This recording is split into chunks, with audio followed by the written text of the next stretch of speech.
আসসালামু আলাইকুম রহমতুল্লাহি ওবরকাত। প্রিয় শ্রোতা, আশা করি প্রত্যেকেই ভালো আছেন। প্রতিদিনের ন্যায় আজকেও একটি গল্প বলতে যাচ্ছি।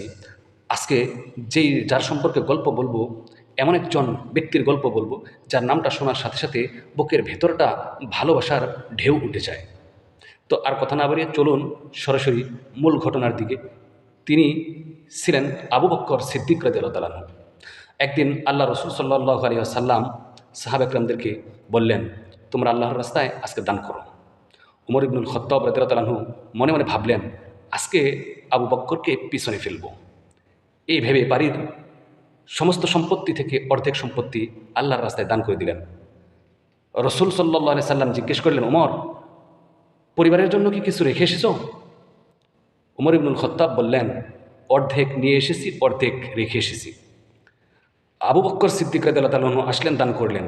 আবু বক্কর সিদ্দিক রাদিয়াল্লাহু তাআলা আনহুকে বললেন, আবু বক্কর, পরিবারের জন্য কি কিছু রেখে এসেছ?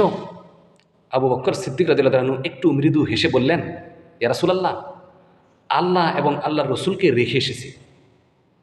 সুবহানাল্লাহ, এ কেমন দান! সমস্ত সম্পত্তি আল্লাহর রাস্তায় দান করে দিয়েছে। আমরা হলে কি করতাম? আমাদের প্রয়োজন মেটাবার পর অবশিষ্ট যা আছে তা দান করতাম। কিন্তু সাহাবা একরাম আমাদেরকে শিখিয়ে গিয়েছেন যে যখন আল্লাহর রাস্তায় দান করতে হয়, তখন সবচেয়ে প্রিয় বস্তুটাকেই আল্লাহর রাস্তায় দান করতে হয়।